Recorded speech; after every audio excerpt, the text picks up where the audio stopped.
Ça, c'est ce qui serait arrivé si je ne savais pas comment réparer des médias offline. Heureusement, je sais comment réparer des médias offline et c'est ce qu'on voit aujourd'hui. Générique.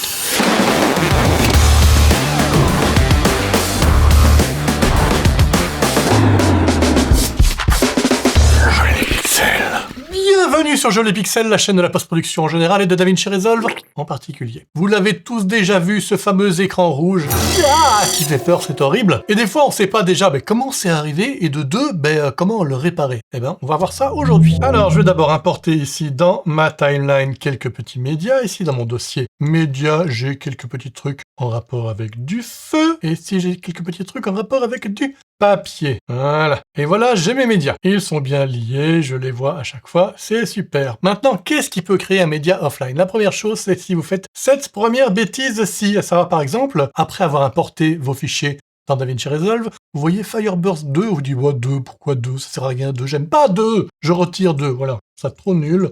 Voilà, Fireburst, voilà, c'est quand même plus clean. Après, vous retournez faire votre montage, vous faites, oh mon dieu, qu'est-ce qui se passe? Il y a un média qui est offline. Comment c'est arrivé? Mais c'est ta faute, abruti. Non, faut vraiment que t'arrêtes d'insulter les gens. Ça devient vraiment pénible. Et donc voilà, vous voyez ici que d'une part, il est offline. Vous voyez parce que c'est tout rouge. Et vous voyez ici aussi parce que là, c'est tout rouge. Alors des fois, il continue de vous montrer l'image. Il est sympa, il continue de vous montrer l'image. Donc vous vous dites, bon, ça va, c'est peut-être pas si grave. Bon, c'est juste parce qu'il l'a dans sa mémoire vive, mais dans l'absolu, vous allez voir que si jamais je quitte DaVinci Resolve et que je relance DaVinci Resolve, au moment où ça va être de nouveau relancé, comme il n'y aura plus rien dans sa mémoire vive, cette fois-ci, il va bien vous montrer que le média, il est bel et bien offline. Et voilà, et effectivement, on ne voit plus rien. Alors, pourquoi est-ce qu'il dit qu'il est offline? Ben, tout simplement, c'est parce que ici, vous voyez que il cherche le média qui s'appelle Fireburst 2.move. Or, ici, il s'appelle Fireburst, donc ça va pas. Et si jamais maintenant, je rajoute le espace 2, Enter, et que je reviens, automatiquement, il le voit. Parce que de nouveau, il a le bon nom. Alors attention, que le bon nom, ce n'est pas le nom du clip. Là, je vous ai un petit peu induit en erreur exprès, parce que des fois, on a l'impression qu'ici, que ça, c'est les noms des fichiers. Alors oui et non. C'est-à-dire qu'au moment de l'import, le nom du clip, il met automatiquement le même nom de clip que le nom du fichier. Mais vous pouvez parfaitement transformer après le nom ici du clip. Par exemple, celui-là, je veux l'appeler la la la, eh ben, il n'y a pas de problème. Je peux l'appeler la la la. Mais attention, vous n'avez pas transformé le nom du fichier. Là, le nom du fichier, c'est toujours Fireburst 2, en fait. Alors, comment savoir quel clip a quel nom de fichier? Puisque si jamais j'ai modifié un nom de fichier et qu'après je veux lui redonner le nom original du fichier, mais qu'entre-temps, j'ai changé le nom du clip, je ne sais plus quel était le nom du fichier. Alors, comment est-ce qu'on fait ça? Vous avez ici une série de colonnes. Ici, vous voyez un plein de colonnes. Ce qui est important, c'est que vous fassiez un clic droit sur une des entêtes de colonnes et vous allez bien chercher ici le file path. Moi, ici, il est bien cliqué. Donc il est quelque part par là, et on va le ramener tout au début de mes colonnes. Voilà. Et donc ça vous donne à tout moment non seulement le vrai nom du fichier, mais également où il est censé se trouver. Donc là, dans le dossier feu, qui est dans le dossier média, qui est sur mon desktop. Donc le vrai nom de fichier, c'est bien Fireburst 2 et non pas la la la. Donc si vous devez recorriger un nom de fichier que vous avez modifié par erreur, c'est bien ici qu'il faut aller trouver le nom du fichier. Donc ça, c'est une erreur que vous avez pu faire, modifier un nom de fichier, mais vous pouvez également modifier par erreur un nom de dossier. Ouh là là, encore plus grave. Mettons que je modifie ici feu et que je veux l'appeler feu de Dieu. Bim! Eh ben, tout ce qui était à l'intérieur du dossier feu, comme vous le voyez, est devenu offline.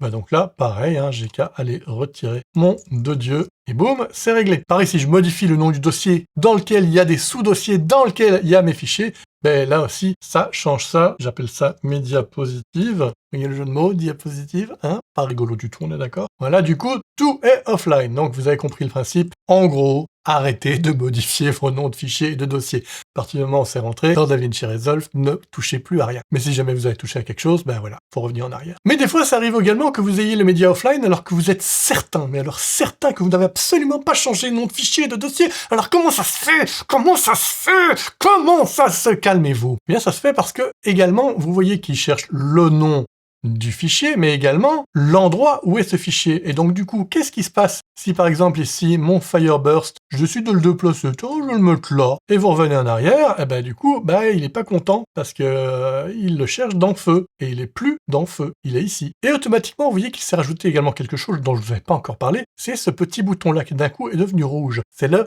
Relink Media. Vous appuyez dessus, et automatiquement il vous dit, regardez, j'ai un clip qui me manque, qui normalement était dans le dossier feu. Vous pouvez appuyer sur Locate et vous allez lui dire dans quel dossier il est à présent. Parce que peut-être que vous avez déplacé ce fichier consciemment, que c'est beaucoup plus logique qu'il soit là. Et donc maintenant, vous voulez qu'il aille toujours le voir là. Et vous allez ici donc dans Média, puisque c'est dans Média directement qu'il y a votre fichier Fireburst. Et vous faites ici Open et automatiquement, il l'a relié cette fois-ci dans Média et non plus dans Média Feu Fireburst. Alors vous avez vu qu'il y avait également le bouton Disk Search. Alors on va voir à quoi ça sert. D'une part, bon, on va faire une petite bêtise, hein, on va prendre tous les papiers et on va les mettre ici. Automatiquement, ah, il est pas content, pas content. On appuie sur le bouton, il me dit ok, j'ai 6 clips qui manquent dans papier, mais je sais pas du tout où je les ai mis. Voilà.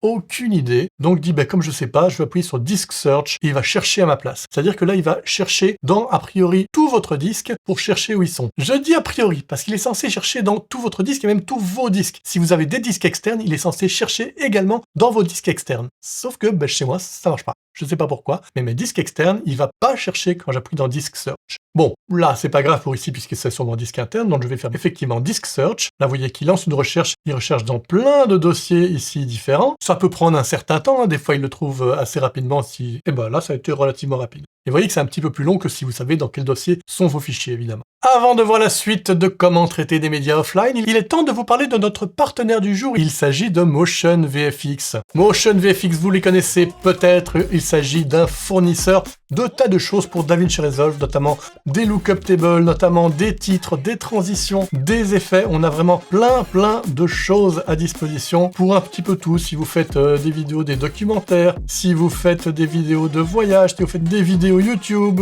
du gaming, des vidéos de mariage, il y a vraiment des packs pour absolument tout. Dans chacun des packs, vous allez retrouver un ensemble d'effets. Ça peut être des effets de titrage, des effets sur l'image. Vous voyez ici à chaque pas l'ensemble des effets. Le site est assez bien fait. Ça vous permet de très rapidement retrouver quel est l'effet qui est exactement proposé. Vous avez aussi ici des transitions. Ça vous montre à chaque fois tout ce qui est proposé. Ici les typographies, donc les petits titres que l'on peut rajouter. Et l'offre est vraiment gigantesque. Vous trouverez forcément chaussures à votre pied quelque part au sein du site de Motion VFX. Et si jamais vous voulez acheter un pack chez eux, je vous propose de le faire plutôt en utilisant mon lien affilié qui est dans la description et qui vous permet non seulement d'acheter ce pack exactement au même prix que sur le site directement, mais en plus il y a une petite commission qui m'est versée, donc en même temps vous soutenez Joli Pixel et ça me fait plaisir, merci pour ça. Alors on a utilisé le petit bouton général pour relier tous les clips qui ne sont plus liés. Maintenant qu'est-ce qui se passe si je veux uniquement lier ces clips là? Voilà, les autres je sais qu'ils sont pas liés mais c'est pas grave, je m'en fous. Imaginons qu'il n'y a que ces trois là, et bien je sélectionne donc mes trois clips, je fais un clic droit et je vais ici dans Clip Operations et là j'ai Relinked Selected Clips et non pas tous les clips qui ne sont pas liés, uniquement ceux qui sont sélectionnés. Hop, je clique et automatiquement il me demande dans quel dossier est-ce que je pense que sont les fichiers. Je lui prends le dossier média, c'est là que j'ai déplacé les fichiers et voilà, il a reconnecté uniquement ceux-là. Quelque chose qui peut également arriver, c'est que vous ayez déplacé l'ensemble de vos médias d'un disque interne à un disque externe ou que quelqu'un qui travaille sur un projet vous a envoyé uniquement le fichier projet et que vous avez sur un disque l'entièreté des médias. Vous voulez à présent relier tous les médias qui sont dans le projet à vos fichiers. Alors vous pouvez utiliser la méthode telle qu'on a, hein. Donc imaginons, ok, mon dossier média, voilà, je ne l'ai pas. Par contre, je sais que j'ai une copie ici sur mon disque montage. Eh ben, je peux faire comme avant ici, mon bon vieux locate montage media copy open. Voilà, ça relie tout, mais cette méthode, elle utilise la recherche de noms. Donc c'est-à-dire que là, ça a été très rapide puisque je n'ai que 8 fichiers, mais imaginons que c'est des milliers de fichiers que vous ayez à reconnecter, que c'est un gros projet. Là, ça peut prendre un certain temps d'aller rechercher les noms de chacun des fichiers. C'est pour ça qu'il y a une autre méthode. L'autre méthode consiste à lui dire que le dossier source dans lequel il y a tous les dossiers et sous-dossiers dans lequel il y a les fichiers est juste à un autre endroit. Comment je fais ça? Eh bien, je choisis tous les fichiers d'abord que je veux reconnecter, clic droit, click Operation, et je fais Change Source Folder. Actuellement, il est dans le dossier montage Media Copy. Et là, je lui dis, non, en fait, dorénavant, tu vas chercher ailleurs. Et je lui dis, quel est cet ailleurs? Je vais aller rechercher exactement où est mon dossier. Ici, c'est sur le desktop, Media, Open. Et donc, je lui dis, voilà, tout ce que tu cherchais dans Media Copy, dorénavant, cherche-le dans Media sur le desktop. Change.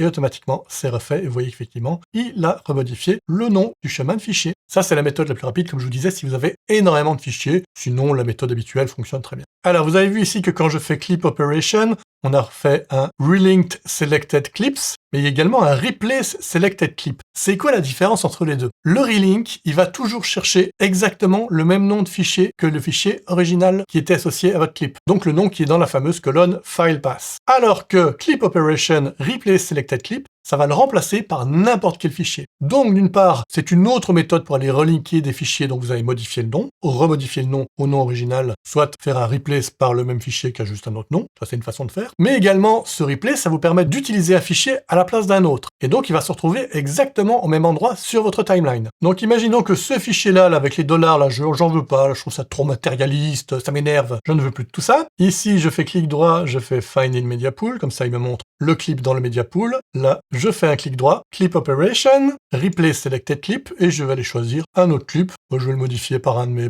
papiers, un autre papier. Ce papier-là, il est très bien. Je fais Open, et automatiquement, vous voyez qu'il a remplacé l'ancien clip par ce nouveau clip. Par contre, vous voyez que ce clip, il a une certaine durée. Voilà, il fait 2 secondes. Maintenant, qu'est-ce qui se passe si jamais je le modifie avec un clip qui a une durée plus courte? Voilà, on va faire ça. Hop, ici, j'ai un clip qui est court, hein, c'est pour ça que je l'ai appelé court.